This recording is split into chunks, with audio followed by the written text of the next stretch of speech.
কি সুন্দর তরুণী গুলো সাজে গুজে একটা অপরিচিত ছেলের কাছে যায়া বলতেছে, দুলা ভাই আমি আপনার মামাতো শালি, আমার নাম বিথি। হ্যাঁ, এই কথা বলে আপেল তুলে দিয়ে 500 টাকা দুলে ভাইয়ের হাতে দিয়ে হালকা করে দুলে ভাইয়ের গালে হলুদ লাগায় দিল। কথা কর না কেন? এমনও যুবক আছে বাজান, পার্কে বান্ধবীরা হাত ধরে বসে আছে, ও মনে করে বাপ মা কেউ দেখে না। মনে রাখবেন, পৃথিবীর কেউ না দেখলে একজন দেখতেছেন, তিনি কে? আরো জোরে বলেন কে? অনেক যুবক বিয়ে করে, উত্তর পড়ালেখি মহারানা ধার্য করা হয়েছে 1 লাখ টাকা, 1000 টাকার নাকের ফুল, ছেলের নাম আবুল, বলেছে কবুল, জীবন পুরোটাই ভুল। 1000 টাকার নাকের ফুল দিয়ে 99,000 টাকা বাকি। যারা দেখবেন মহারানার টাকা বাকি রাখবে, ওরাই নাকের রুমাল দিয়ে বিয়ে করতে যাবে। কথা বলেন? আপনাদের এলাকার ছেলে পেলেরা ভালো, এরা স্ত্রীর মহারানা বুঝে দেয়। মা বোন যারা আওয়াজ শুনতেছে না, মা শুনে নেন, জেনে নেন, মহারানা হলো আপনার পাওয়া, এটা হলো আপনার হক, এটা আপনার অধিকার। আর পুরুষের দায়িত্ব হলো নারীর মহারানা বুঝে দিয়ে তার অধিকার প্রতিষ্ঠিত করা। প্রত্যেকটা পুরুষের দায়িত্ব স্ত্রীর মহারানা বুঝিয়ে দেওয়া। কথা বলে না কেন? ফাও ফাও একটা বউ পাওয়া যায় না। মা বোনেরা যারা শুনতেছেন, মা আপনার মহারানার পুরো টাকা না বুঝে পাওয়া পর্যন্ত আপনার শরীরে টাচ করতে দেবেন না।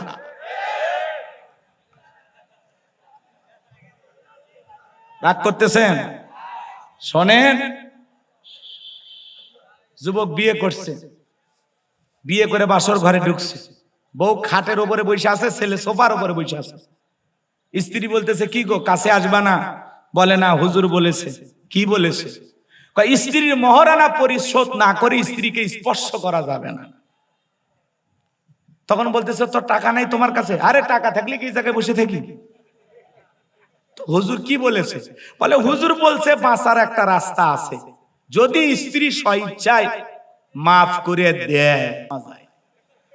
কথা কি বুঝতে পারছেন?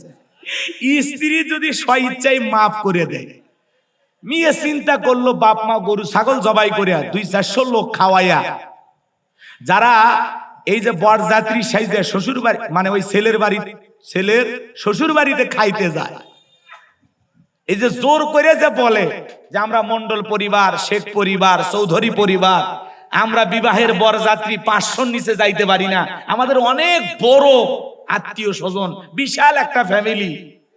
কথা কয় না কেন? এইরকম জোর কইরা কন্যা পক্ষের উপরে জুলুম করে খাওয়ার চাইতে ভিক্ষা করে খাওয়া ভালো। কে বলেছে আপনাকে? যে বিবাহেতে যত খরচ কম, সেই বিয়েতে তত বরকত বেশি। কথা কন না কি আপনারা? আর আপনি হলুদ উৎসব করে বিয়ে করতেছেন, নাচানাচি করিয়া, বক্স বাজাইয়া, এই হারাম গান বাজনার কারণে এই দেশের অধিকাংশ বিয়েগুলো তালাক হচ্ছে। কথা বলেন? বিয়ে হইতে দেরি, ডিভোর্স হইতে দেরি নাই। কি রাগ করতেছেন আপনারা? কারণ কি, বিবাহ শাদীর মধ্যে হারাম ঢুকে গেছে, অমুসলিমদের সংস্কৃতি ঢুকে গেছে। কিসের গায়ে হলুদ পাইছেন কই? আপনি পাইছেন কোথায় বলেন? ছেলে মেয়ে সেজে গুজে অটো নিয়ে একেবারে হলুদ শাড়ি পরে ফল ফুল সাজাইয়া ছেলের বাড়ি যাচ্ছে। কি সুন্দর তরুণী গুলো সাজে গুজে একটা অপরিচিত ছেলের কাছে যায়া বলতেছে, দুলা ভাই আমি আপনার মামাতো শালি, আমার নাম বিথি। হ্যাঁ, এই কথা বলে আপেল তুলে দিয়ে 500 টাকা দুলে ভাইয়ের হাতে দিয়ে হালকা করে দুলে ভাইয়ের গালে হলুদ লাগায় দিল। কথা কর না কেন? বলেন, কোন হুজুর আজ পর্যন্ত বলেছে যে কন্যা পক্ষের মামাতো চাচাতো শালীরা আইসা ওই ছেলেকে হলুদ দিতে পারবে? জায়েজ একটা হুজুর বলছে? তা আপনি করেন কেন? আপনি কেন করেন? ভালো হয়ে যান, ভালো হয়ে যান। কিসের অভ্যাস? আপনি কি অমুসলিমদের মতো পাইছেন নাকি যেটা বাপ দাদার অভ্যাস? কিসের বাপ দাদার? কোরআন সুন্নায় নাই, আপনি করবেন না। কোরআন সুন্নায় আছে, আপনি করবেন। কথা বলেন, কিসের অভ্যাস? এরপরে যারা বিবাহের আয়োজন করেন 200-400 মানুষকে খাওয়ান, আমরা বলতে চাই কন্যা পক্ষের উপরে জুলুম করে খাবেন না। পারলে ছেলের বাবা কত বড় উলিমার অনুষ্ঠান করতে পারেন, 10টা গরু জবাই করে 5000 মানুষকে খাওয়ান, ইসলাম আপনাকে বাধা দেয়নি। ছেলের বাপ খাওয়াবে, কথা কন। যুবক, একটা বাবা কত কষ্ট করে মেয়েটাকে লালন পালন করে, তোমার মতো একটা অপরিচিত ছেলে তার হাতে কলিজাটা ছিঁড়ে তুলে দিচ্ছে যে বাবা এতদিন লালন পালন করছি, আগলায় রাখছিলাম, কোনদিন ধমকের সুরে আমার মেয়ের সাথে আমি কথা বলি নাই। আহারে বিদায়ী বেলায় মা খাদে একদিকে, বাবা খাদে একদিকে। লোকজন বলে চলেন ছেলেটার হাতে আপনার মেয়েকে উঠায়া দেন। বাবা বলে আমি পারবো না। মাকে ডাক দেয়, মা রান্না করে, গুমরিয়ে গুমরিয়ে কান্না করে। লোকজন বলে চলেন জামাইয়ের কাছে, চলেন একটু বিদায় দেন। বলে না আমি পারবো না। মা কাঁদে, বাবা কাঁদে, অচরিত চোখের পানি ছেড়ে দিয়া কান্না করে। লোকজন বলে আপনারা যদি বিদায় না দিতে চান, মানুষজন বলবে আপনাদের মনে হয় জামাই পছন্দ হয় নাই। বাধ্য হয়ে মা বাবা চলে যায়। নতুন তোমার মতো একটা যুবক চিনে না, জানে না, যেই মেয়েটাকে 16 বছর 18 বছর 20 বছর লালন পালন করলো, কত কষ্ট করে বাবা মা আগলায় রাখলো, তোমার মতো একটা অপরিচিত যুবকের হাতে সেই মেয়েটারে উঠায়া দিল। সেই মানুষের উপরে যারা জুলুম করে যৌতুক নাই, জুলুম করে বলে এটা দিতে হবে ওটা দিতে হবে, এরা মানুষের কাতারে পড়তে পারে না। যারা কন্যা পক্ষের কাছ থেকে জোর করে যৌতুক আদায় করে, যৌতুক নেওয়া জায়েজ না হারাম। কাঁচা পায়খানা খাওয়া যেমন হারাম, কন্যা পক্ষের কাছ থেকে জোর করে যৌতুক দাবি করা তেমনি হারাম। এই বেটা যৌতুক না খাও, এটা খাতো 2 কেজি।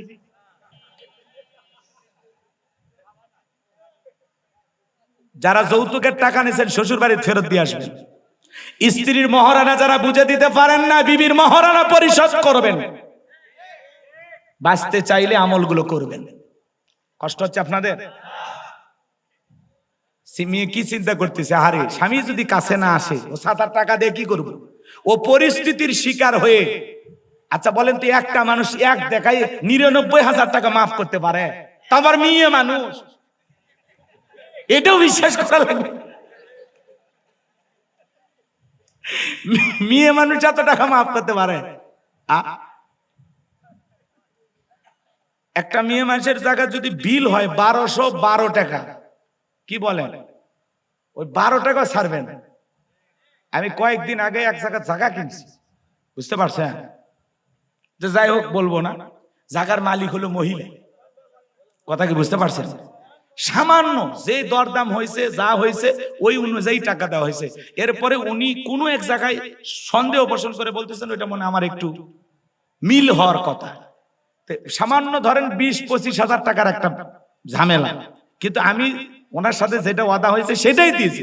কেন জানি উনি ভুলে গেছে, ভুলে যায়, বলতেছে না না না আমাকে এটা মিল করে দেওয়া লাগবে, মিল করে দেওয়া লাগবে। কি করবেন? রাগ করতেছেন আপনারা? এইরকম এই সামান্য টাকা, অথচ তার হাতে ধরেন 10 লাখ 20 লাখ টাকা আপনি দিলেন, কিন্তু ওই যে অতিরিক্ত 5-10 হাজার টাকা ওইটাই চাইতেছে, বলে ওইটা আগে দেন। কথা কি বলছে? এর নাম হলো কি? মেয়ে মানুষ। রাগ করতেছেন নাকি? কোন কারণে বিবির কাছ থেকে 2-4 হাজার টাকা ধার করবেন, 12,000 টাকা শোধ করবেন, তাও ধার শোধ হবে না। এরা হলো সেই জিনিস, ও টাকা নেবে, আপনার মনে রাখবেন, কই দিছ তুমি, দিলে আমার মনে থাকবে না। কথা কন নাকি আপনারা? এর নাম কি? মেয়ে মানুষ। রাগ করতেছেন মনে হয়?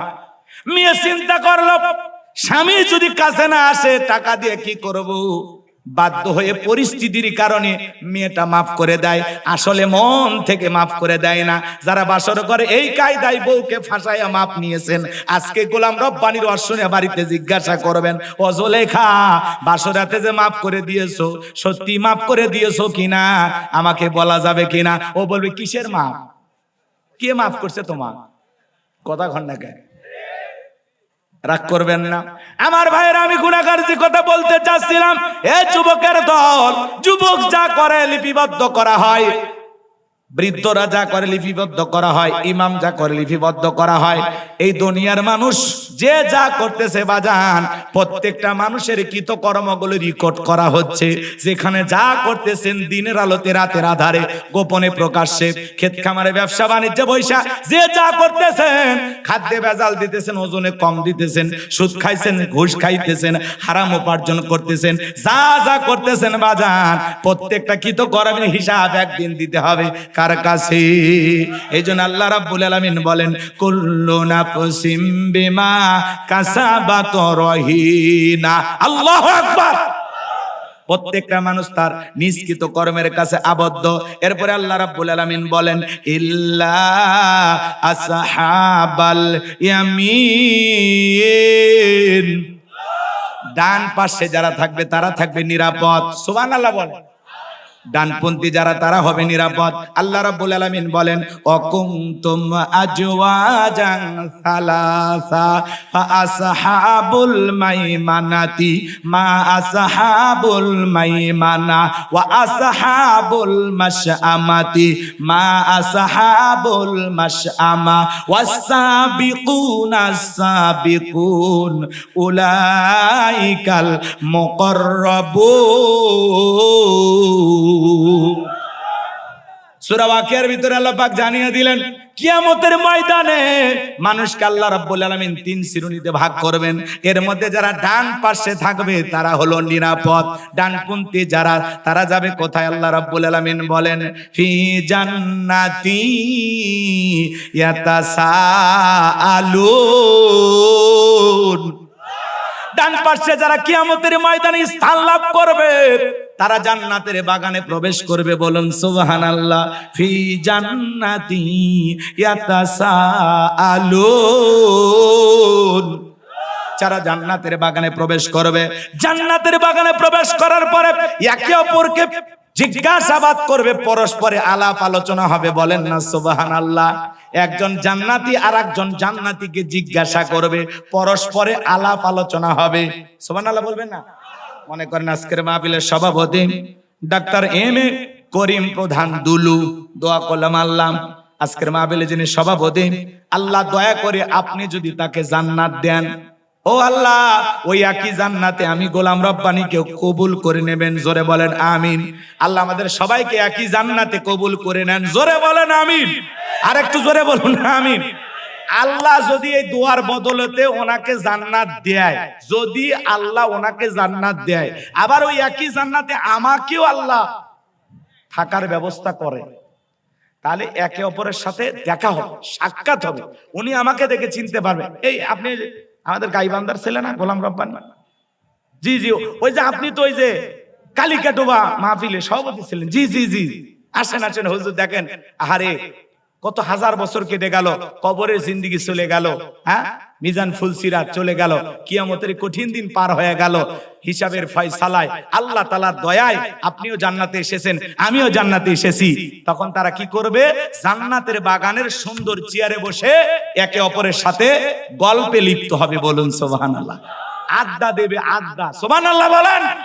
ফি জান্নাতি ইয়াতাসাআলুন, তারা জান্নাতের বাগানে প্রবেশ করবে, একে অপরের সাথে জিজ্ঞাসাবাদ করবে, আলাপচারিতা করবে। বলুন না সুবহানাল্লাহ। কষ্ট হচ্ছে? অনেকে বলতেন হুজুর দোয়া করলে জান্নাত অতই সহজ। আল্লাহর নবী মুসা আলাইহিস সালামের নাম আপনারা শুনেছেন। নবী মুসা আল্লাহকে ডেকে বলেন, আল্লাহ আপনি কি আমাকে জান্নাত দেবেন? আল্লাহ ডেকে বলে, পয়গম্বর এটা কেমন কথা? অবশ্যই তোমাকে জান্নাত দেব। তুমি নবী মানুষ, কেন জান্নাত দেব না? অবশ্যই জান্নাত দেব। পয়গম্বর ডেকে বলে, আল্লাহ জান্নাত দিবেন, আমার জানতে বড় মনে চায়। জান্নাতে আমার প্রতিবেশী কে হবে? আমার আল্লাহ ডেকে বলে, পয়গম্বর জান্নাতে তোমার প্রতিবেশী যে হবে, তোমার পাশের ফ্ল্যাটে যে থাকবে, সে হলো দুনিয়াতে একজন কসাই। পয়গম্বর ডেকে বলে, আল্লাহ দুনিয়াতে এত মানুষ থাকতে কসাই কেন আমার সাথে জান্নাতে যাবে? আমার আল্লাহ ডেকে বলে, পয়গম্বর কেন যাবে? সব যদি আমি বলে দেই, তোমার কি কোনো দায়িত্ব নাই? যাও অমুক বাজারে চলে যাও, তুমি নিজেই যা দেখো আমি আল্লাহ কেন কসাইকে জান্নাত দেব। এইবার পয়গম্বর চলে গেলেন সেই বাজারে। কসাই এবার গোশত বিক্রি করার পরে সুন্দর কিছু গোশত টোকলার ভিতরে না বাড়ির পথে রওনা করেছেন। মুসা নবীর কাছে যায় বলে, আজকে যদি আমি আপনার বাড়ির মেহমান হই, আপনার কি কোনো কোনো আপত্তি আছে? কসাই ডেকে বলে আলহামদুলিল্লাহ, আপনার মতো মানুষ মেহমান হলে আমার তো সৌভাগ্যবান ব্যক্তি আমি, চলেন আমার সঙ্গে বাসায় চলেন। এইবার পয়গাম্বার কসাইয়ের বাড়িতে চলে গেলেন। কসাই সুন্দর করে রান্না বান্না করলেন। লম্বা কিছু আলোচনা আছে বাজার, লম্বা করার সুযোগ হবে না। সুন্দর করে রান্না করার পরে বাটির ভিতরে কস্তুরিয়া জনম দুঃখিনী মার মুখে তুলে খাওয়াইতেছে। মা চোখে দেখতে পারে না। জনম দুঃখিনী মা সন্তান খাবার তুলে খাওয়াইলেন। এরপরে জনম দুঃখিনী মা খাওয়ার শেষে হাত তুলে বলে আল্লাহ, আমার ছেলেটা আমাকে এত মহাব্বত করে, এত ভালোবাসে, নিজের হাতে আমারে তুলে তুলে খাওয়ায়। ও আল্লাহ, যে ছেলে আমি মার এত সেবা করে, আমি আমার সন্তানের জন্য দোয়া করি এই জামানার মুসা নবী যেই জান্নাতে থাকবে, আমার ছেলেটাকেও তুমি ওই একই জান্নাতে কবুল করে নিও। মা দোয়া করতেছে জামানার মুসা নবীর সাথে যেন আল্লাহ জান্নাতে কবুল করে নেয়। এইবার কসাই যখন মুসা নবীর কাছে চলে আসলেন, দেখে বলে ও কসাই, একজন মহিলার কণ্ঠের আওয়াজ আমি শুনতে পাইলাম, কে হয় তোমার বলো? বলে ওইটা তোমার জনম দুঃখিনী মা, প্রতিদিন দোয়া করে আল্লাহর কাছে জামানার নবী মুসার সাথে যেন আল্লাহ আমাকে একই জান্নাতে কবুল করে। আপনি বলেন কই জামানার নবী মুসা আর কই আমার মতো সামান্য কসাই আল্লাহকে এই দোয়া কখনো কবুল করতে পারে? আল্লাহর পয়গাম্বার মুসা ডেকে বলে কসাই, আল্লাহ তাআলা তোমার মায়ের দোয়া কবুল করেছেন। আল্লাহ তাআলা আমাকে জানিয়ে দিয়েছেন আমি যেই জান্নাতে থাকবো ওই একই জান্নাতে আল্লাহ তাআলা তোমার মায়ের দোয়ার কারণে তোমাকেও কবুল করেছেন। বলুন সুবহানাল্লাহ। মায়ের দোয়ার কারণে একটা কসাই যদি পয়গাম্বার মুসা আলাইহিস সালামের সাথে জান্নাতে যেতে পারে, ও গাইবান্দার গোবিন্দাগঞ্জের মুসলমানেরা বলেন তো সেই মায়ের দোয়া নিয়ে আমরাও জান্নাতে যেতে পারবো কিনা? পারবো কিনা বলেন? তাহলে সেই মায়ের দোয়া নেওয়ার দরকার আছে না নাই? এজন্য আল্লাহ রাব্বুল আলামিন বলেন ওয়াকাদা রাব্বুকা আল্লা তা'বুদু ইল্লা ইয়্যাহু ওয়া বিল ওয়ালিদাইনি ইহসানা। আল্লাহ বলে আমার ইবাদত করো, আমার গোলামি করো, আমার ইবাদতের সাথে কাউকে শরীক করো না। আমার ইবাদতের পর তোমাদের দায়িত্ব হলো মাতা পিতার খেদমত করা, তাদের সাথে উত্তম আচরণ করা, ভালো ব্যবহার করা। সন্তান হিসাবে বুকে হাত দেখে বলতে পারবেন আমাদের মা বাবার সাথে আমাদের সম্পর্ক ভালো না খারাপ? কথা বলে না কেন? খুব বেশি ভালো না। অধিকাংশ পরিবারে মা বাবা নির্যাতন জুলুমের শিকার। মনের কষ্টের কথা বৃদ্ধ মা বাবা কারো কাছে বলতে পারে না। আজকে যদি প্রত্যেকটা পরিবারে মা বাবা ভালো থাকতো তাহলে এই দেশে বৃদ্ধাশ্রম গড়ে উঠতো না। কথা বলেন। যে সন্তানগুলো মা বাবাকে বৃদ্ধাশ্রমে পাঠাইছে কি মনে করছেন ও নিজের ভাগ্যে জান্নাতটাকে হারিয়ে ফেলেছে? নিজের ভাগ্য থেকে জান্নাতটাকে আলাদা করে দিয়েছে। মা বাবার ওয়াজ করলে অনেকের কষ্ট হয়, খারাপ লাগে। আজকে আপনি আপনার মা বাবার সাথে যে ভালো আচরণ করবেন, আপনার সন্তানও ঠিক আপনার সাথে ওই ভালো আচরণ করবে। আপনি যদি আপনার মা বাবাকে কষ্ট দেন, ব্যথা দেন, আপনার সন্তানও আপনাকে কষ্ট দেবে। আপনি কেন বোঝেন না? এক শিক্ষিত লোকের গল্প পড়েছিলাম। অনেক সম্পদ, কিন্তু বাবাকে রাখছে স্টোররুমে। বাড়িতে অনেক খাবার, তেহেরি নিহেরি বিরিয়ানি রোস্ট ভিআইপি খানা। দেখবেন এই সমাজের মানুষ জোড়া তালি দাও বন্ধুকে দাওয়াত দিয়ে খাওয়ায়, হাজার হাজার টাকা বাজার কইরা পাশের বাড়ির মায়ের পেটের আপন ছোট ভাই তার বাড়িতে এক প্লেট ভালো খাবার যায় না। আপনি মুসলমান দাবি করেন নিজেকে, বাড়িতে এসে জোড়া তালি দাও বন্ধু বান্ধব খাইয়া যায়, আর পাশে মা বাবা তাদের ঘরে এক বাটি গোস্ত যায় না। এরকম সন্তান আছে না নাই? তো ভাঙ্গা কিছু খাবার, এটো খাবার ভাঙ্গা একটা প্লেটে দিয়া সন্তানকে বলতেছে এটা তোমার দাদুকে দিয়ে আসো। এখনকার বাচ্চারা তো বোঝেনি কম্পিউটার। কথা বললেন না কেন? এখনকার বাচ্চারা চালাক কম না বেশি বলেন ভাই? প্রচন্ড চালাক। ছেলেটা ডেকে বলে আব্বা আমরা তো এত ভালো খাবার খাইলাম, দাদুর জন্য এটো খাবার প্লেটটাও ভাঙ্গা, কারণটা কি? বলে তোর দাদুর বয়স হয়ে গেছে, এত ভালো খাবার তার পেটে সহ্য হবে না, যা প্লেটে যা দিয়েছি তাই তোর দাদুকে দিয়ে আয়। ছোট্ট ছেলেটা ডেকে বলে, আব্বু দাদুর মতো একদিন আপনার বয়স হবে, আমি প্লেটটা যত্ন করে রেখে দিব, যখন দাদুর মতো আপনার বয়স হবে এই একই প্লেটে করে আমি আপনাকে খাইতে দেব। শিক্ষিত মানুষ, বিবেকের দরজা খুলে গেছে, ভাঙ্গা প্লেটের খাবার ফেলে দিলেন, সন্তানকে বুকের সঙ্গে জড়ায় নিয়ে বলে, বাবা কলেজ বিশ্ববিদ্যালয় যা শিখতে পারি না আজকে তোর কাছে তাই শিখলাম। সন্তানটাকে বুকে জড়ায় নিয়ে বলে, বাবা তোর কারণে আমার জীবনের একটা ভুল দূর হয়ে গেল। এইবার বৃদ্ধ বাবাকে নিয়ে চলে গেলেন বিল্ডিং এর উপরে, সুন্দর করে বাবারে গোসল করা দিলেন। বাবারে গোসল করানোর পরে কি হয়েছে বাবা?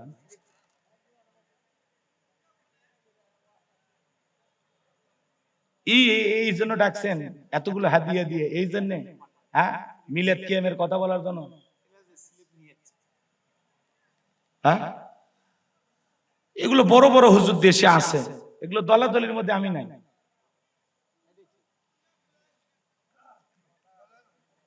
আমার বদনাম আছে, এই হুজুর গান গায়, হাসায়, কমেডি করে, কিন্তু উল্টা পাল্টা ফতুয়া দেয় না। কি বলেন? জাতি বিশৃঙ্খলা এমন কথা বলি না। গাইবান্ধার মানুষ এমনি, রংপুরের মানুষ ভাওয়াইয়া পল্লী গীতি কর অভ্যাস আছে আমাদের, গাইতে কি হয়েছে। কিন্তু এত সুন্দর একটা আলোচনা হচ্ছে মায়ের, তার মধ্যে চাচার বুড়ো আঙ্গুল ঢুকে দেওয়া ঠিক হলো? ওদের মোশনটাই নষ্ট হয়ে গেল। আপনি নিজেও তো বুঝতেছেন, সভাপতি হলে দায়িত্ব থাকা লাগে, যত স্লিপ আসবে পকেটে জমা রাখবেন। আপনি তো বাঘের বাচ্চা আজকের মাহফিল, আপনি বুঝিচ্ছেন না, নিজের ওয়াইফ নিজে হারান কেন? আপনি যা করবেন, যা রায় দিবেন তাই হবে। কি বলেন? 50টা স্লিপ আসলে পকেটে রাখবেন, একটা বক্তাকে দেবেন না। এখানে প্রশ্নের উত্তর দেওয়ার জন্য আসি নাই তো, কথা বলেন, আর সেই বয়ান করার জন্য। আপনি মিলাদ কি এমনি আমাকে জিজ্ঞাসা করে লাভ আছে? বড় বড় হুজুর আছে, ওনাদেরকে নিয়ে আসবেন, বাহাস করে দেখেন না হুজুরেরা, হ্যাঁ ওনাদেরকে নিয়ে আসবেন, আমাদের মতো হুজুর দিয়ে হবে না। কষ্ট পাচ্ছেন, কি বলছিলাম ভুলে গেছে। এইবার সুন্দর করে বাবাকে গোসল করা দিলেন, সুন্দর জামা পরা দিলেন। স্ত্রী এই দৃশ্য দেখার পরে বোঝেনি তো পরের বেটি, শ্বশুর ভালো থাক, শাশুড়ি ভালো থাক, এটা চায় না। কথা বলে না কেন? প্রত্যেকটা ছেলের বউ যদি শাশুড়িকে নিজের মায়ের মতো মনে করত, আর এই ডিজিটাল ডাইনি শাশুড়ি গুলো যদি ছেলের বউদেরকে নিজের মেয়ের মতো মনে করত, সংসারে বউ শাশুড়ির যুদ্ধ থাকতো না। শাশুড়ি নিজের মেয়ে ভালো থাকলে ভালো প্রশংসা করে, আর ছেলের বউটা ভালো থাকলে ভালো দেখতে পারে না। আছে না নাই? কয় আমার জামাই এতই ভালো, আমার মেয়ে যা বলে তাই শোনে। আর ছেলেটা বিয়ে করার পরে বইয়ের কথা শুনে চললে তখন বলে এমন একটা ছেলের বউ পাইছি, আসার সাথে সাথে ছেলের তাবিজ করছে। কথা কন না কেন? এই হলো মা জাতির চরিত্র। লম্বা হবে বাজান, লম্বা করব না। স্ত্রী ডেকে বলে, কি ব্যাপার? এই বৃদ্ধ মানুষটাকে আবারও বিল্ডিং এর উপরে তুলে আদর যত্ন করা শুরু করলেন, ব্যাপারটা কি? বলে, শোন, আজ থেকে আমরা যা খাবো বাবা তাই খাবে, আমরা যা পরবো বাবা তাই পরবে, আমরা এই রুমে ঘুমাবো, পাশের রুমে বাবা ঘুমাবে, আজ থেকে আর বাবাকে কষ্ট দেওয়া যাবে না। যদি আমার বাপের সাথে করিস বাড়াবাড়ি, 1 2 3 পাঠায়া দিব তোরে বাপের বাড়ি। বউ যদি খালি মাঝে মাঝে একটু ধমক দেওয়া যায়, পুরুষ আপনি, মারার দরকার নাই, শাসন করবেন, গোমা সাপের মতো খালি ফসফস করবেন, মারবেন না। কথা কন না কেন? মারার দরকার নেই, এমন রাগ দেখাবেন, বুঝতে পারছেন, জান বোঝে যে আজকে কিছু একটা হয়ে যাবে, কিন্তু মারার দরকার নাই। বউ যারা মারে এরা ছোট লোক, এরা কি কথা কয় না। একজন বউরে পিটাইতেছে, এমন পিটাইতেছে, কয় যতক্ষণ না বাপ ডাকছিস ততক্ষণ ছাড়বো না। এরকম বোকা শোকা আছে না? মানুষজন বলে, বউরে এত পিটাস কেন? কয় পিটাবো না, এই বেহা নারীর বাবা 1.5 লাখ টাকা দেওয়ার কথা, মাত্র 50,000 টাকা দিছে। আমি শ্বশুর বাড়ির থেকে এখনো 1 লাখ টাকা পাই, ও মনে হাল খাতার টাকা পায়। এরকম লুভি আছে না? না, আল্লাহ ওদের হেদায়েত দান করুন। এটা জোরে বলেন আমিন। এজন্য ভাইয়েরা আমার, স্ত্রীর কথায় কখনো মা বাবাকে অবহেলা করা যাবে না, স্ত্রীর কথায় কখনো আপন ভাই বোনকে অবহেলা করা যাবে না। হাদিস শরীফের ভিতরে আসছে, যারা রক্তের আত্মীয় স্বজনের জন্য খরচ করে, রক্তের আত্মীয় স্বজনের জন্য সুসম্পর্ক বজায় রাখে। ভালো করে বুঝবেন, যারা রক্তের আত্মীয় স্বজনের জন্য টাকা পয়সা খরচ করে, এদের সম্পদকে আল্লাহ তাআলা বৃদ্ধি করবেন, এদের হায়াতকে আল্লাহ বৃদ্ধি করবেন। বলেন সুবহানাল্লাহ।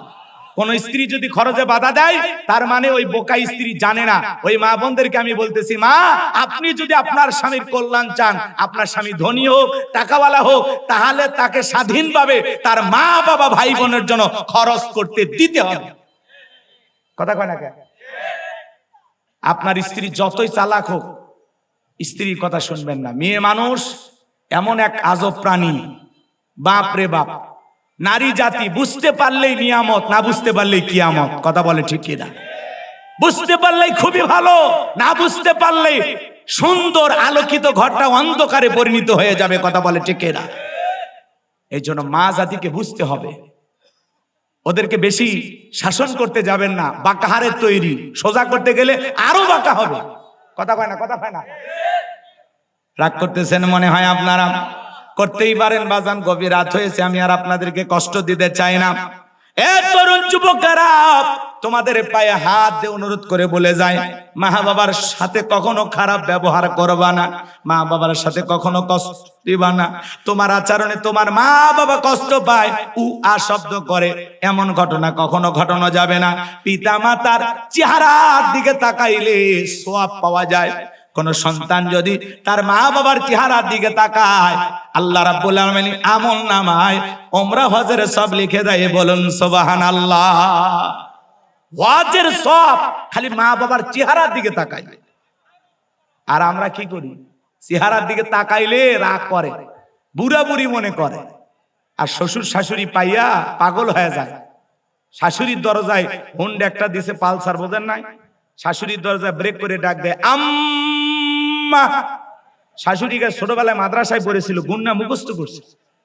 শ্বশুরের দেখালে, আব্বা কেমন আছেন, আব্বা কি খেয়েছেন। শ্বশুর কয়, মারাত্মক এক জামাই পেয়েছি। কে কয়, ছোটবেলায় মাদ্রাসায় পড়েছে, কল কলার সব হরফ মুখস্থ। শ্বশুর ডাকে আব্বা আম্মা, মা বাবা হয়ে যায় বুড়া বুড়ি। তোর কপালত লাত্তিয়ার গুড়ি, মরার পরে ফেরেশতারা বাইরে ফুটে করবে ভুরি, জাহান্নামে হবে তোর বসত বাড়ি। নবীর এক সাহাবী মারে কাঁধে করে নিয়ে খানায় খাবার তফ করতেছে। আল্লাহ রাসূল খুশি হয়ে গেলেন, জিজ্ঞাসা করলেন, সাহাবী কাঁধে কে? সাহাবী বলেন, হুজুর আমার মা। নবী ডেকে বলে, সাহাবী বড় ভালো কাজ করতেছো, মায়ের সেবা করার কিসমত আমার হয় নাই, তুমি বড় ভালো কাজ করতেছো। সাহাবী ডেকে বলে, হুজুর আমি যে আমার মাকে নিয়ে খানায় খাবার তফ করতেছি, আমি কি আমার মায়ের হক আদায় করতে পেরেছি? আল্লাহর পয়গম্বর ডেকে বলে, আমার সাহাবী শোনো, আল্লাহ যদি কিয়ামত পর্যন্ত তোমাকে হায়াত দেয়, আর তুমি যদি তোমার মাকে কাঁধে করে নিয়ে এইভাবে খানায় কাবা তপ করো, তোমার মা তোমাকে জন্ম দেওয়ার সময় প্রসবের যাতনায় আ শব্দ করেছিল, ওই একটা আ শব্দের হক দুনিয়ার কোন সন্তান আদায় করতে পারবে না। বলুন আল্লাহু আকবার। এজন্য বিশ্বনবী বলেছেন, হুমা জান্নাতুকা ওয়া নারুকা, তোমার পিতামাতাই তোমার বেহেশত, তোমার পিতামাতাই তোমার দোজখ। পিতামাতা খুশি, আরশের মালিক আল্লাহ খুশি। পিতামাতা বেজার, আরশের মালিক আল্লাহ বেজার। এ যুবক, ইনকামে যদি বরকত চাও, দাম্পত্য জীবনে যদি ভালো থাকতে চাও, মা বাবার দোয়া ছাড়া ভালো থাকা যাবে না। আমি হুজুর দোয়া করলে কবুল হইতেও পারে, নাও হইতে পারে, কিন্তু তোমার মা তোমার বাবা তোমার জন্য যদি দোয়া করে, বন্দুকের গুলি মিস হবে রে যুবক, তোমার মা বাবার দোয়া মিস হবে না। তোমার মা বাবা দোয়া করতে দেরি, আসমানের মালিক আল্লাহর কাছে সেই দোয়া পৌঁছাইতে দেরি করবে না। বলুন সুবহানাল্লাহ। এই জন্য মা বাবাকে অবহেলা করা যাবে না। সন্তানকে নিঃস্বার্থ ভালোবাসা দেয় শুধু মা বাবা, পৃথিবীতে সবাই ভালোবাসে স্বার্থের কারণে। আর এই দুইটা মানুষ সন্তানকে ভালোভাবে নিঃস্বার্থ ভাবে, তার নাম হলো মার বাবা। এই জন্য যুবক, তোমাদের পায়ে হাত দিয়ে অনুরোধ করে বলে যায়, মা বাবার মনে কষ্ট দেওয়া যাবে না। কোন কোন যুবক পিতা মাতার খেদমত করি, তাদের মুখে হাসি ফোটায়া তাদের দোয়া নিয়ে জান্নাতে যেতে চান, দুইটা হাত তুলে আল্লাহকে দেখান। আল্লাহ আমাদের সবাইকে পিতা মাতার খেদমতকারী সন্তান হিসেবে কবুল করুন। একটু জোরে বলুন আমিন। আপনি আপনার মা বাবাকে ভালো রাখবেন, ভালো খাওয়াবেন, আপনার সন্তানও আপনাকে ভালো রাখবে, ভালো খাওয়াবে। মনে কষ্ট দেবেন না। তাদেরকে বোঝা মনে করবেন না। পিতা মাতা বৃদ্ধ বয়সে পাইছেন, এটা আল্লাহর অনেক বড় নিয়ামত। কথা বলে না কেন? অনেক বড় নিয়ামত, বোঝা মনে করবেন না, অনেক বড় নিয়ামত। অনেক কথা বলা যায়, সময় নাই, এই জন্য আপনাদেরকে আর কষ্ট দিতে চাচ্ছি না। বিরক্ত হচ্ছেন আমার কথায়? তাহলে মা বাবার সাথে ভালো আচরণ করবেন তো ইনশাআল্লাহ? করবেন তো ইনশাআল্লাহ? আল্লাহ কবুল করুন, জোরে বলুন আমিন। হে যুবক, মা বাবার মনে কষ্ট দেওয়া যাবে? মায়ের মনে কষ্ট দেওয়া যাবে? একটা মা কত কষ্ট করে সন্তানের জন্য, নিজে না খায়া সন্তানের মুখে খাবার তুলে দেয়। কি দরদি মা! রক্তে ভাসিয়া যাতনাই কাঁদিয়া আনলে মাগো আমায় এই দুনিয়ায়, তোমার ঋণ আমি কি দিয়ে শোধাই মাগো, তোমার ঋণ আমি কি দিয়ে শোধাই। দেখেছি পৃথিবীতে প্রথম মায়ের মুখ, পেয়েছি ভালোবাসায় পূর্ণ মায়ের বুক। বলতে পারি না কথা, মা বোঝে আমার ব্যথা, বলতে পারি না কথা, মা বোঝে আমার ব্যথা। তাই তো রেখেছো মা বুকেতে জড়াই, তোমার ঋণ আমি কি দিয়ে শোধাই, তোমার ঋণ আমি কি দিয়ে শোধাই। কখনো গভীর রাতে উঠলে আমি কেঁদে, বুকে মা শক্ত করে রাখতো আমায় বেঁধে। তোমার এই দুধের দাম কে দেবে প্রতিদান, এই দুনিয়ায় মাগো আজ মেলে নাই। তোমার ঋণ আমি কি দিয়ে শোধাই মাগো, তোমার ঋণ আমি কি দিয়ে শোধাই। জোরে কন মারহাবা। আমার ভাইয়েরা, পিতামাতার খেদমত করবেন, মা বাবার দোয়া নেবেন।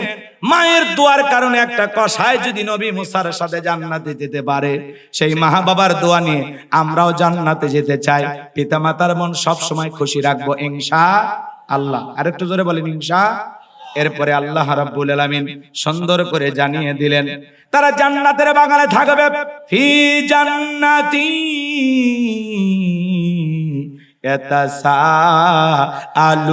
ইয়াতাসাআলুন। তারা জান্নাতের বাগানে প্রবেশ করার পরে একে অপরের সাথে আলাপচারিতা করবে, গল্প করবে, একে অপরকে জিজ্ঞাসাবাদ করবে। আলাপ আলোচনা করতে করতে হঠাৎ করে তাদের দৃষ্টি চলে যাবে নিচের দিকে। তাকায় দেখবি নিচের দিকে দাউ দাউ করে জাহান্নামের ভয়ঙ্কর আগুন জ্বলতেছে। তাকায় দেখবি ওখানে অনেক মানুষকে পরিচিত পরিচিত লাগে। এই জান্নাতীরা তখন ওই জাহান্নামীদেরকে প্রশ্ন করবে, আনিল মুজরিমিন। অপরাধী সম্পর্কে তারা জিজ্ঞাসা করে, বলবে মা সালাকাকুম ফি সাকর। কোন অপরাধে এই সাকর নামক জাহান্নামের আগুনে জ্বলতেছো? দুনিয়ার জীবনে কি এমন অপরাধ করেছো যে অপরাধের কারণে তোমরা এই সাকর নামক জাহান্নামের আগুনে জ্বলতেছো? আনিল মুজরিমিন, অপরাধী সম্পর্কে জিজ্ঞাসা করা হবে।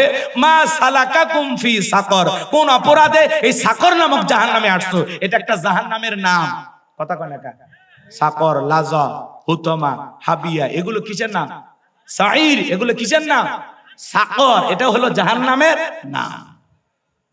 এইবার যারা সাকর নামক জাহান্নামের আগুনে জ্বলবে, এই মানুষগুলো জান্নাতি যেই মানুষেরা, তাকে জিজ্ঞাসা করবে কোন অপরাধে এই সাকর নামের জাহান্নামের আগুনে জ্বলতেছো?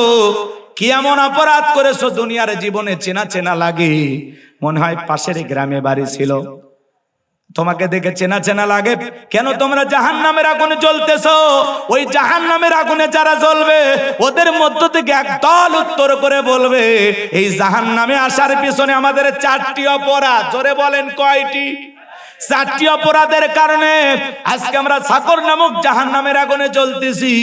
আমাদের 1 নাম্বার অপরাধ, ক্বালু লাম নাকু মিনাল মুসাল্লিন।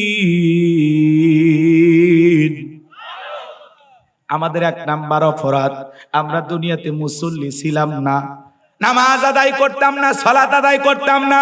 ক্বালু লাম নাকু মিনাল মুসাল্লিন।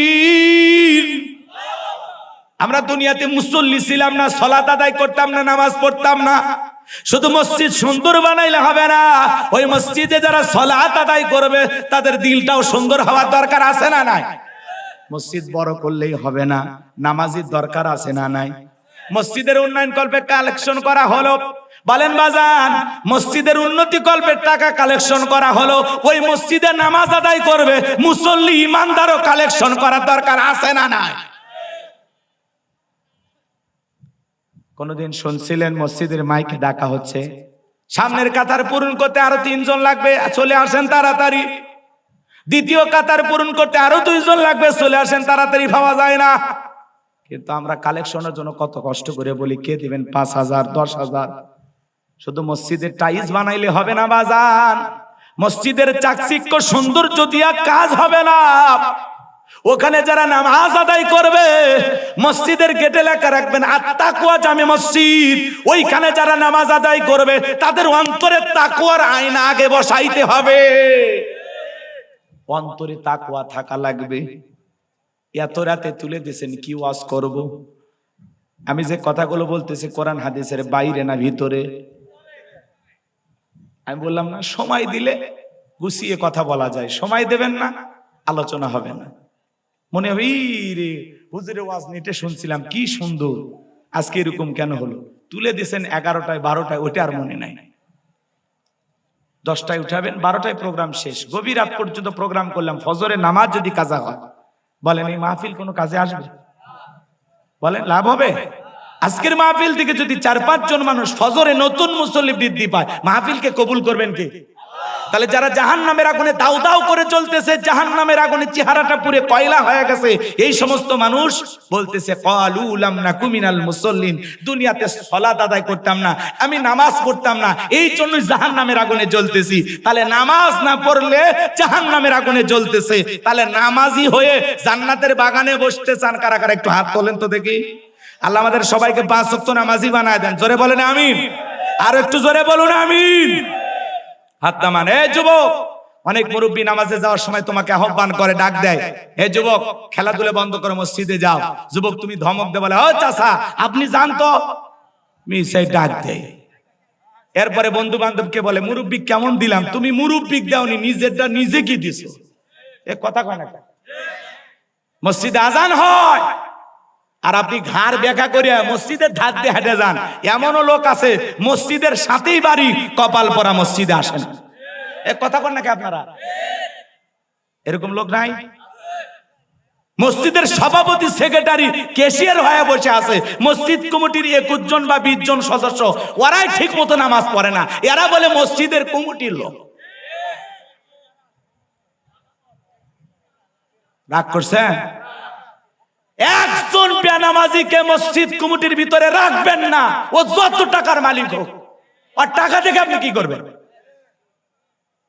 আমরা বেড়াওয়ালা, টিনওয়ালা, ভাঙ্গা মসজিদে নামাজ পড়বো, কিন্তু কোন সুদখোর, ঘুষখোর, হারাম করে টাকা দিয়ে মসজিদ বানাবো না। কথা কন, কথা কন। ওয়াজ ঠিক আছে? আমল করবেন তো ইনশাআল্লাহ। বিরক্ত হবেন না বাজান। তাহলে আজান দেওয়ার পরে ওই যে জান্নাতীরা বলবে কি ব্যাপার, কেন জাহান্নামে আসছো? তখন বলবে ভাই আজান দেওয়ার পরে আপনি মসজিদে গেছেন আর আমি আপনার চোখের সামনে ঘাড় বেঁকা করে জমিতে গেছি, যে মনে করছি আজকে যদি জমিতে পানি না নেই ধান লাগাইতে পারবো না, আজকে আমার জমিতে আলু লাগাইতে হবে। নানান দুনিয়ার হাট বাজারে ব্যস্ত ছিলাম, পাশাপাশি দোকানদারি করেছিলাম। ভাই আজান দিলে আপনি দোকানদারি বন্ধ করে মসজিদে গেছেন আর আমি মনে করেছি এই সুযোগে 2টা কাস্টমার বেশি আসবে, এই লোভে পইরা দোকান খুলে বসেছিলাম। আখেরাতের দোকানদারি করি নাই। কথা বলেন। আমার কি যে ভালো লাগে যখন কোন মার্কেট দিয়ে যায় আর ওখানে লেখা আছে কিছু সময়ের জন্য নামাজের বিরতি, লেখা আছে নামাজ চলাকালীন আমাদের দোকান বন্ধ থাকবে। এই সাইনবোর্ড গুলো দেখে এত ভালো লাগে, কারণ এই দেশে তো আর ইসলাম কায়েম করতে পারিনি আমরা। সৌদি আরবে আজান হয়েছে, কোটি কোটি টাকার দোকানে মাল সম্পদ ফেলায় নামাজে যাচ্ছে, কেউ টাচ করবে না। কথা বলেন ঠিক কিনা?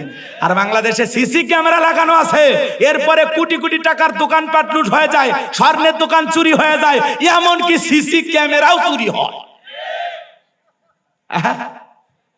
এজন্য বাজান গো আমার, সমাজে ইসলাম কায়েম না করা পর্যন্ত সমাজকে সুন্দর করা যাবে না। কথা বলেন, কথা বলেন। সমাজের সব মানুষকে পরিবর্তন করতে হলে লাগবে কার বিধান? আল্লাহর বিধান। কথা বলেন ঠিক কিনা? কষ্ট হয়েছে আপনাদের? 4টি অপরাধ যদি আমি গুছিয়ে আরো বলতে চাই অনেক সময় লাগবে, সংক্ষিপ্ত বলে দিয়ে যাই, আমি আর কষ্ট দিতে চাই না। তাহলে 1 নাম্বার অপরাধ, তালা দুনিয়াতে মুসল্লি ছিল না, নামাজ আদায় করতো না। যুবক, নামাজ পড়ো।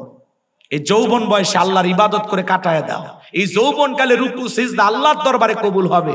এই যৌবন কালের ইবাদতের একটা আলাদা মজা আছে, আলাদা একটা স্বাদ আছে, কথা বলে, যেটা বৃদ্ধকালে পাইবা না। বৃদ্ধকালে অস্বস্তি, লম্বা সময় রুকু থাকলে থাকা যায় না, তো শরীর ক্লান্ত, মনে হয় ওপর হয়ে পড়ে যাব।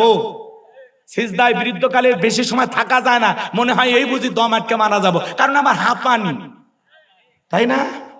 কিন্তু যুবক বয়সে এগুলো সমস্যা নাই, রক্ত গরম আছে। এই টকবগে এই যৌবন কালের এই সুন্দর সময়টা রুকু সিজদা করে নামাজ আদায় করে আল্লাহর গোলামি করে কাটাবো তো ইনশাআল্লাহ। যুবক, তোমরা পরিবর্তন হয়ে যাও, আল্লাহ হেদায়েত দান করেন। ওরা বলে আমাদের 2 নাম্বার অপরাধ, ওয়ালাম নাকুনু তুইমুল মিসকিন। ওরা বলবে এই সাকর নামক জাহান্নামের আগুনে আসার পিছনে আমাদের 2 নাম্বার অপরাধ, আমরা দুনিয়াতে মিসকিনদের খাবার দিতাম না, অভাবগ্রস্ত দুঃখী মানুষের খোঁজ খবর নিতাম না, নিজে খাইলেই বাপের নাম। আমরা গরিব দুঃখীদের সাহায্য সহযোগিতা করতাম না, মিসকিনদের পাশে দাঁড়াইতাম না, তাদেরকে সাহায্য করতাম না। তাহলে বলেন তো বাজান, যারা গরিব দুঃখী মিসকিন অসহায় দরিদ্র এই সমস্ত মানুষদেরকে সাহায্য সহযোগিতা করে না, তারা কোথায় যাবে? আপনি ধনী, আপনাকে আল্লাহ সম্পদ দিয়েছে, আপনার সম্পদের মধ্যে গরিবের হক আছে না নাই? জোরে বলেন, আছে না নাই? আমার নবী বসে আছেন, একজন ভিক্ষুক এসে বলে, নবী আমার একটা জুব্বা দিয়া দেন, আমার একটা জুব্বা লাগবে, আমার পরনে কোনো জুব্বা নাই। বিশ্ব নবী নিজের পরনের জুব্বা খুলে ওই ভিক্ষুককে দিয়ে দিলেন। বলেন আল্লাহু আকবার। আল্লাহ আসমান থেকে বলে, জিবরাইল যা, জান্নাতি যুবক নিয়ে যা, জান্নাতি জুব্বা নিয়ে যা, আমার বন্ধুকে পরায়া দে, আর জানায়া দে আমার বন্ধু যদি অতিরিক্ত থাকে সেখান থেকে দেবে, নিজের শরীরেরটা খুলে দেওয়ার দরকার নাই। আল্লাহু আকবার বলে।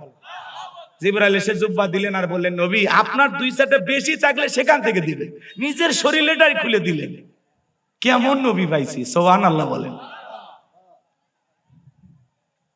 আল্লাহ বলেছেন, ওয়া আম্মা সাইলা ফালা তানহার, তোমার বাড়ির দরজায় কোন সায়েল দরিদ্র গেলে খালি হাতে ফিরাও না, কিছু না কিছু দিয়ে বিদায় করো, কথা বলেন।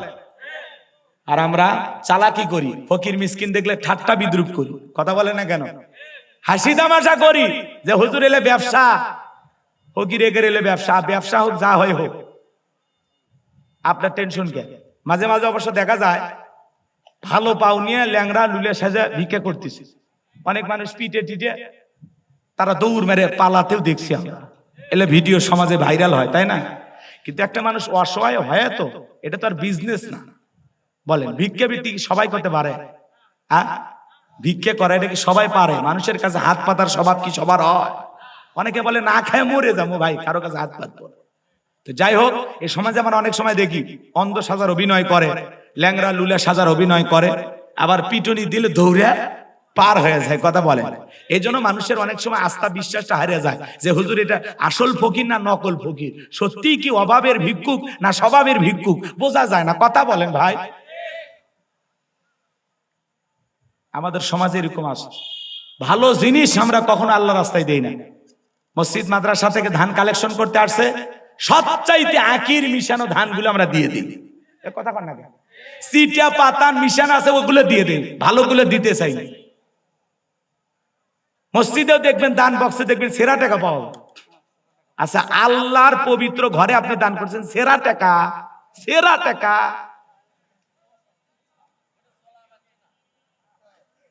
এগুলো করবেন না, মনটাকে পরিষ্কার রাখবেন, যাকে দেবেন দিল থেকে দেবেন, পারবো তো ইনশাল্লাহ। তাহলে রাস্তাঘাটে ভিক্ষুক দেখে অবহেলা করা যাবে না। আমাদের পাশে আমাদের ইউনিয়ন একটা হাট আছে, আমি নাম বলবো না, আজকে বহু বছর আগের কথা। আমি বাজারে গেছি, বাজার করতে, কয়েকজন ভিক্ষুক আসছে ভিক্ষা চাইতে, ওই দোকানদার বলতেছে বাকিতে লিখে রাখ, পরের বাজারে দে, মানে পরের হাটের দিনে দিন। আচ্ছা, ভিক্ষাও কোনোদিন বাকি হয়? এটা একটা তামাশা না? মজা করে, মানে ভিক্ষুকদের সাথে কি করে? মজা করে। আমাদের দেশের ফকিরেরা খুব চালাক, কথা কি বুঝতে পারছেন? ঢাকা শহরে এক ভিক্ষুক ভিক্ষা করে, বিল্ডিং তো সব বড় বড় বিল্ডিং, কেউ নিচে নামে না, ভিক্ষে দেয় না। কলিং বেল চাপ দেয়, 3 তলা থেকে একজন বলতেছে ভাই কে? কয় ভাই আমি জরুরি কিছু কথা আছে, নামেন। তখন বলছে কি বলবেন বলেন। কয় না আপনি নিচে নামেন, আপনার নিচে নামার পরে বলবো। যেই নিচে নামছে তখন বলতেছে ভাই ঢাকা শহরে ভিক্ষা করি, সবাই যত ভিআইপি, অনেক বাসায় কলিং বেল চাপ দিয়ে উপর থেকে না করে দেয়। তো ভিক্ষুক হলে আমার একটা ইজ্জত আছে, কত আর মানুষের দাঁড়ে দাঁড়ে ঘুরি আর অপমান হই। এজন্য চিন্তা করছি আপনি নিচে ডাকছেন, আপনি মন খারাপ করবেন না, আমি একটু ভিক্ষুক, আমাকে কিছু দিয়ে আপনি বিদায় করেন। তখন বলে যাই বেটা আগে বলবি না, ওপরতলা থেকে বলে দিতাম। বলে ভাই বহু জায়গায় এইভাবেই চলতেছে, সবাই খালি নাই বলে বিদায় দেয়, এজন্য আপনাকে একটু ডাকলাম। আমি ভিক্ষুক হলে আর চিল্লাচিল্লি করবো না, আমার একটা সম্মান আছে, আপনি আমাকে ভিক্ষা দেন। তখন বলছে ঠিক আছে, তোর যেহেতু সম্মান আছে আমারও তো আছে, নিচে কেমনে ভিক্ষে দে, ওপরে চল। এইবার 3 থালায় নিয়ে যা বলতেছে শোন, ভিক্ষুক হয়ে যে তোর যদি একটা সম্মান থাকে, আমি এই শহরে ভাড়া থেকে আমার একটা সম্মান আছে। তো ভাই আমি খুব সমস্যায় আছি, আপাতত কোনো খুঁটছে টাকা আমার কাছে নাই, আল্লাহর হস্তে মাফ করে দিস। ভিক্ষুক তখন বলতেছে আরে ভাই এই কথা তো নিচতলায় বললেই হইতো, 3 তলায় উঠাইলেন কেন? কইছে এই বেটা আমি নিচতলায় মাপ চাবো কেন, আমি 3 তলায় থাকি, 3 তলায় মাপ চাইলেন। ফকিরও যেরকম চালাক, যারা ভিক্ষুক দিবে, ভিক্ষুককে ভিক্ষা দিবে, এরাও চালাক হয়ে গেছে। কথা কর ঠিক, সেনা কিন্তু কেউ কম নাই। রাগ করতেছেন আপনারা? তো বাজান আপনি সম্পদ আছে, সেখান থেকে কিছু গরিব দুঃখী মিসকিনদেরকে দিয়ে দেবেন, ক্ষুধার্ত ব্যক্তিদের মুখে খাবার তুলে দেবেন। শীতের দিন অসহায় মানুষ, কম্বল কেনার ক্ষমতা নাই, 10টা কম্বল কিনে দিয়ে দেন। কত মানুষ ফুটপাতে রেল স্টেশনে শুয়ে আছে, দেন না 10টা কম্বল দেন। পারবো তো ইনশাআল্লাহ? বলেন পারবো তো ইনশাআল্লাহ? ওরা তখন বলবে আমাদের 3 নাম্বার অপরাধ, ওয়া কুন্না নাখুদু মাআল খাইদিন। ওরা বলবে আমাদের 3 নাম্বার অপরাধ, আমরা সমালোচনা করতাম। কি করতাম? সমালোচনা করা, বোঝেন না? এক জায়গায় বসে বলে অমুক খারাপ তমুক খারাপ, এ ভালো না সে ভালো না, মনে হয় গীবত কমিটির সভাপতি বসে গেছে। এরকম লোক আছে না? চায়ের কাপে বসলে ঝড় তুলে ফেলে দেয়, অমুকের বউ কি করছে, মেয়ে কি করছে, কোন হুজুর কি করছে, বাপ রে বাপ, চায়ের কাপে ঝড় তুলে ফেলে দিছে। হে মুরব্বী চাচা, হে যুবক যারা সমালোচনা করো, শোনো, মৃত ভাইয়ের গোস্ত খাওয়াকে কি আপনি পছন্দ করেন? এটা কই কেউ খাইতে চায়? তাহলে আপনি গীবত করতেছেন, সমালোচনা করতেছেন, তার মানে কি? কি খাইতেছেন? কি খাইতেছেন আপনি? কেন সমালোচনা করবেন? আরে ভাই মানুষের সমালোচনা কেন করব? আমার নিজের জীবনের যত তুলুটি, যত অপরাধ, আমার যত সমস্যা, আমি তো নিজের টেনশনে ভালো মতো ঘুমাইতে পারি না, আমি অন্যকে নিয়ে সমালোচনা করব কখন? আমার ভাইয়েরা, এই জন্য যেখানে সেখানে বসে সমালোচনা করবেন না। ইমামের পিছনে নামাজ আদায় করে, ইমামের পিছনে সমালোচনা করে, বক্তার আসনে বক্তার পিছনে দাঁড়ায় সমালোচনা করে, আছে না নাই? এ বাজান সমালোচনা করা যাবে না। ওয়া কুন্না নাখুদু মাআল খাইদিন। যারা সমালোচনাকারী এরাও যাবে সাকর নামক জাহান্নামে। ওরা বলবে আমরা সমালোচনা করে মজা নিতাম, ইসলামের বিরুদ্ধে আলেমদের বিরুদ্ধে সমালোচনা হইতো, ওই জায়গায় বসে বসে আমরা মজা নিতাম। যারা সমালোচনাকারী এরাও যাবে জাহান্নামে। এটা হলো ওদের 3 নাম্বার অপরাধ। ওদের 4 নাম্বার অপরাধ, ওয়া কুন্না নুকাযযিবু বিয়াউমিদ্দিন। ওদের 4 নাম্বার অপরাধ, আমরা কর্মফল দিবসকে অস্বীকার করতাম, পরকাল দিবসকে অস্বীকার করতাম, বিচার দিবসকে অস্বীকার করতাম। মালিক ইয়াউমিদ্দিন, শেষ বিচার দিবসের মালিক আল্লাহ, বিচারে ফয়সালা, কেউ জান্নাতে যাবে কেউ জাহান্নামে যাবে। কঠিন কিয়ামতের এই ভয়ঙ্কর দিনটাকেই তারা অস্বীকার করত, কর্মফল দিবসকে অস্বীকার করত। ওরা বলতো মরার পরে এলে আর টেনশন। কথা কন না? কিছু মানুষ বলে না এই মরার পরে আবার কিসের হিসাব নিকাশ, যা হয় হবি দেখে নেওয়া হবে। মানে পরকাল সম্পর্কে তার বিন্দু পরিমাণে ধারণা নাই, অনীহা। পরকাল সম্পর্কে ঠাট্টা বিদ্রুপ করে, হাসি তামাশা করে, রং ঢং করে চলে। ও মনে করে মরার পরে যা হয় একটা হবি, মানে মরার পরে আর ধারণা যে ফেরেশতার সাথে নাকত ঘুষি মেরে চলবি। ঘুষি মারা শক্তি আর থাকবি ভাই? এজন্য আল্লাহ বলেন ওয়া কুন্না নুকাযযিবু বিয়াউমিদ্দিন। তারা বলবে আমরা কর্মফল দিবসকে অস্বীকার করতাম। এই যে পরকাল নামক একটা দিবস আছে, এই পুরোটা আমরা অস্বীকার করতাম। পরকালের ব্যাপারে আমরা ছিলাম উদাসীন, আমরা ভাবি নাই যে ফয়সালায় জান্নাত জাহান্নাম হবে, এটা আমরা কখনো ভাবিই নাই। কথা কি বুঝতে পারছেন? তাহলে যারা আখিরাতের ব্যাপারে উদাসীন, কর্মফল বিচারের ফয়সালায় জান্নাত জাহান্নাম হবে এই ব্যাপারে যারা উদাসীন, এরা থাকবে সাকর নামক জাহান্নামে। চারটি অপরাধ: এক নাম্বার, আমরা মুসল্লি ছিলাম না, ক্বালু লাম নাকু মিনাল মুসল্লিন, আমরা মুসল্লি ছিলাম না। দুই নাম্বার কি বললাম? কথা ওয়ালাম নাকুনু তুইমুল মিসকিন, আমরা মিসকিনদের সাহায্য সহযোগিতা করতাম না, দুঃখী মানুষের খোঁজ খবর নিতাম না, অভাব অনটনে তাদের পাশে দাঁড়াইতাম না। তিন নাম্বার ওয়াকুন্না নাখুদু মাল খায়িদিন, আমরা সমালোচনায় ব্যস্ত নিতাম। আমাদের স্বভাব মানুষের সমালোচনা করা, নিজের সমালোচনার ব্যাপারে আমরা সতর্ক, অন্যের সমালোচনা নিয়ে আমরা ব্যস্ত। কথা বলেন। আমার জীবনের মূল্যবান সময় কেটে যায় অনেক মানুষের সমালোচনা করে। নিজের আত্মসমালোচনা করবেন, নিজের জীবনের ত্রুটি তালাশ করবেন। আমার জীবনের ভুল আমি ধরবো, মানুষের ভুল ধরে লাভ নাই। উমুক খারাপ তুমুক খারাপ, আমি তো হিসাব করে দেখি এই জমিনের সবচাইতে বেশি খারাপ আমি নিজে। কথা বলেন, কথা বলেন। নিজেকে ছোট মনে করবেন, নিজের আত্মসমালোচনা করবেন, নিজের আত্মশুদ্ধির জন্য কাজ করবেন, নিজের সংশোধনের জন্য কাজ করবেন। পারবো তো ইনশাআল্লাহ? 4 নাম্বার, আমরা পরকাল দিবসকে অস্বীকার করতাম, কর্মফল দিবসকে অস্বীকার করতাম। এই জন্য তারা সাকর নামক জাহান্নামে যাবে।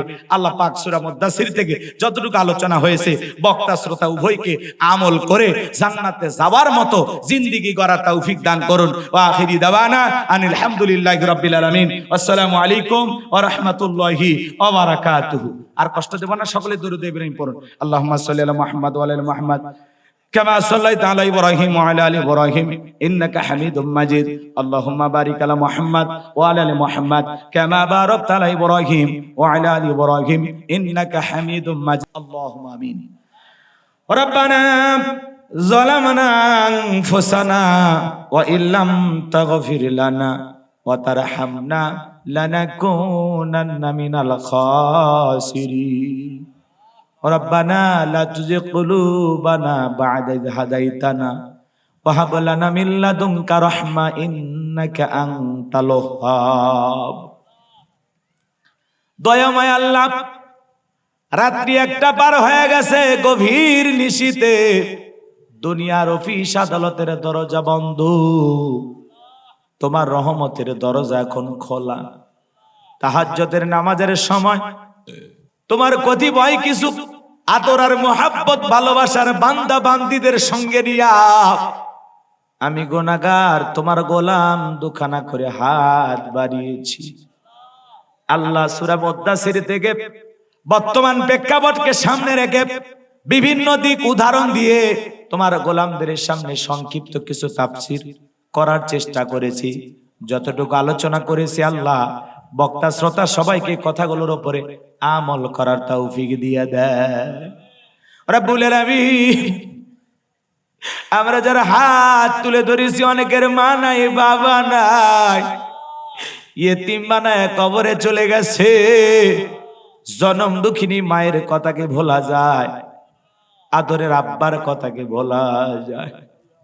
যে মা 10 মাস 10 দিন গর্ভে ঠাই দিয়েছে, প্রসবের যাতনা সহ্য করেছে, 2-2.5 বছর বুকের দুধ পান করাইছে, ওই জনম দুঃখিনী মা যাদের মারা গেছে, মায়ের কবরটা জান্নাতের বাগান বানায়া দেন।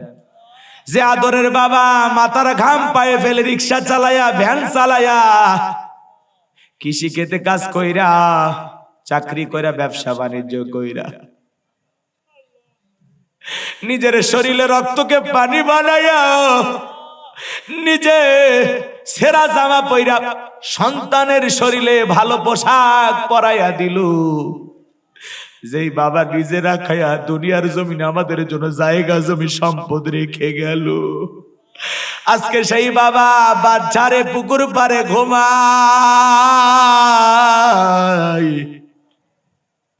এমন সন্তান আছে বছরে একদিন বাবার কবরের পাশে দাঁড়ায় দোয়াও করে না।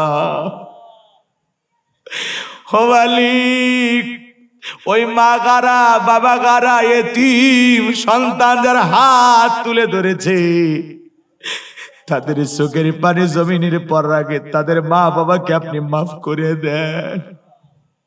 রব্বিরহামহুমা কামা রাব্বায়ানি সগীরা। ওয়া রব্বিরহামহুমা কামা রাব্বায়ানি সগীরা। মালিক, পিতা মাতা যাদের বেঁচে আছে হায়াত বাড়ায়া দাও। পিতা মাতার খেদমত করে তাদের মুখে হাসি ফোটায় জান্নাত অর্জন করার তৌফিক দিয়া দাও। আত্মীয় স্বজন পাড়া প্রতিবেশী যারা কবরে চলে গেছে আল্লাহ তাদেরকে মাফ করে দেন। এই গোবিন্দাগঞ্জে গাইবান্ধায় যত মানুষ মাটির নিচে শায়িত সবাইকে আপনি মাফ করে দেন। আল্লাহ তামাম পৃথিবীর মুসলিম উম্মাহকে হেফাজত করো। ফিলিস্তিনের মুসলমানদের বিজয় দাও। বাংলাদেশের মসজিদ মাদ্রাসা কবুল করো। হকের ওলামা ইকরামদের কবুল করো। এই জমিনকে আল্লাহ ইসলামের জন্য কবুল করে নাও। আল্লাহ দুনিয়ার ধোকায় পড়ে, নফসের ধোকায় পড়ে, দিনের আলোতে রাতের আধারে কত গোপন গুনাহ করলাম, কত মিথ্যা কথা বললাম, নামাজ কাজা করলাম।